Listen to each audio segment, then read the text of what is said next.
Muy buenos días, miércoles 17 de agosto. Titulamos la apertura de este programa con la CGT como Hamlet. En la lógica la contradicción es una incompatibilidad entre dos proposiciones. Por ejemplo, alguien llegó y alguien no llegó, o como en este caso, el de la CGT, a favor o en contra del gobierno.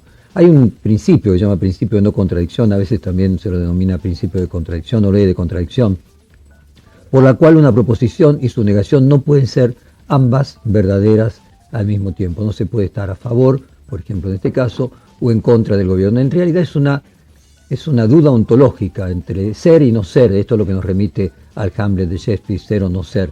No se puede al mismo tiempo pensar que una proposición puede ser verdadera y falsa a la vez. Supongo que no lo analizó la CGT en realidad qué es lo que está haciendo, pero el término se llama aporía, que es una dificultad del paso que viene del griego, a veces se escribe como aporima, que hace referencia a un razonamiento en los cuales surgen contradicciones y paradojas irresolubles, como en el caso de las aporías que plantean estas dificultades lógicas como a favor o en contra del gobierno. Hicimos un raconto de distintos paros nacionales y distintas manifestaciones de la CGT a lo largo de los años, pero vamos a empezar desde la llegada de la democracia. Vamos a comenzar con uno de los 13 paros que Saúl Ubaldini le hizo al primer presidente constitucional, a Raúl Alfonsín, y vamos a ir haciendo así con Menem, con Kirchner, con Macri, y vamos a llegar hasta hoy. Empecemos con este de Ubaldini, 1986. Hemos sido muy claros cuando luego del día 24 de enero en nuestra querida provincia de Corrientes, el Consejo Directivo, hartos de promesa, programaba su plan de lucha en busca de encontrar la sensibilidad social que el gobierno no tenía. Hemos sido bien claros, citados por el gobierno para hacernos promesas y para luego querer cambiar el léxico de nuestro pueblo, hablándonos de marcos y hablándonos de bandas. Los únicos marcos y las únicas bandas que conoce el movimiento obrero es la justicia social que se debe realizar como verdaderamente corresponde. Bueno, después del gobierno de Alfonsín vino el gobierno de Menem, dos gobiernos de Menem, y ahí la visión del sindicalismo cambió radicalmente. Vamos a escuchar primero a Jorge Triaca sobre los reclamos sociales, 1990, primer año del gobierno de Menem.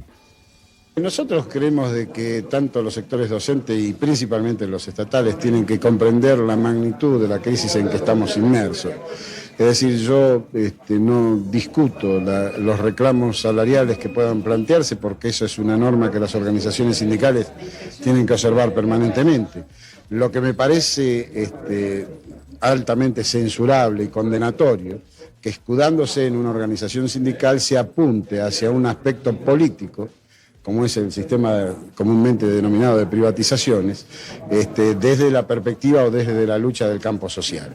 Las privatizaciones no van a producir ninguno de los cataclismos que estos agoreros señalan. Muy por el contrario, las privatizaciones van a dar la suficiente amplitud al gobierno, la suficiente amplitud al presupuesto como para poder atender genuinamente lo que corresponde en educación, en justicia, en salud, y en todo aquello que tiene ciertas falencias el Estado por haber incursionado en otros andar a niveles que no le son propios. Triaca hablaba más que como un sindicalista, como un ministro de Economía. Luis Barrionuevo, otro sindicalista muy relevante en aquellos años 90, habla como un sindicalista, pero de cualquier forma también se puede marcar la diferencia con Saúl Ubaldini y la diferencia de época de los 90 con los 80. Vamos a este de Luis Barrionuevo. Acá vino un hombre que cambió la vida del país por Carlos Menem. Acá hay un fenómeno social, vino un hombre y cambió la vida del país con actitudes simples, lo que parecía difícil, que se llama Carlos Saúl Menem. Vamos al tema de los boletos. Bueno, pero por eso le digo. Entonces, esto es lo que sirve, y que hay que entenderlo. Tenemos que tratar de no robar por lo menos 2 años en este país, y los empresarios y todos los especuladores deben entender, si no nos sacamos este país adelante. Bueno, esa frase marcó historia, ¿no? Tenemos que tratar de no robar por 2 años. Vamos ahora al 2001, o sea, se estaba cayendo en la convertibilidad y en este caso Hugo Moyano, no habrá paz sin justicia social. Lo único que les digo, compañeros, que frente a la situación de caos que está viviendo nuestro país, producto de la incapacidad, producto de la sumisión que tiene el gobierno nacional frente a los poderes internacionales, empezaron a hablar nuevamente de concertación. La única concertación que vale, la única concertación que vamos a apoyar va a ser la concertación con el pueblo de la patria, compañero. No hay ninguna otra concertación que podamos apoyar. Que no se equivoquen las aves de rapiña. Que no se equivoquen las aves de rapiña. Que creen que van a concertar el nombre del pueblo. Porque hasta que no le den solución al pueblo, hasta que el pueblo no tenga las soluciones que reclama, va a ocurrir lo que decía nuestra compañera Eva Perón. No habrá paz sobre la tierra mientras no haya justicia social. Muy bien, verán que el tono nuevamente se parece al tono de Ubaldini. Ahora vamos a ir a Hugo Moyano en el año 2010, ya con Cristina Kirchner de presidente. Ningún gobierno en los últimos años hizo más por los jubilados. Ningún gobierno en los últimos años hizo más por los jubilados. Pero todo lo que se haga por nuestros trabajadores jubilados a veces resulta insuficiente. Y yo le pido a la señora presidenta, que ya lo debe tener en mente, hagamos un esfuerzo más para que los jubilados estén un poco mejor. No nos quieran engañar con esas leyes que no tienen ningún sustento y que es engañar a nuestros jubilados. No queremos que engañen a nuestros jubilados. Queremos que les den la dignidad que el jubilado se merece. Bueno, este era el Moyano kirchnerista. Ahora vamos a escuchar un Moyano no kirchnerista. Lo que acabamos de escuchar era el año 2010, en pleno momento de apogeo de Cristina Kirchner. Y ahora vamos a escuchar el 2015, en el momento de retirada, en un acto a favor de Mauricio Macri, cuando todavía Mauricio Macri era el jefe de gobierno de la ciudad. Año 2015, Moyano cambió su visión. No queremos hacer ningún tema político ni que se parezca. Lo único que queremos es reconocer la respuesta que nos ha dado el gobierno de la ciudad permanentemente a los trabajadores. Ha sido permanentemente la respuesta que nos ha dado, cosa que no ha hecho otro gobierno de otros municipios. Ojalá los municipios de todo el país reconozcan a los trabajadores de la recolección de residuos y barrido manual de calle como lo ha hecho el gobierno de la ciudad.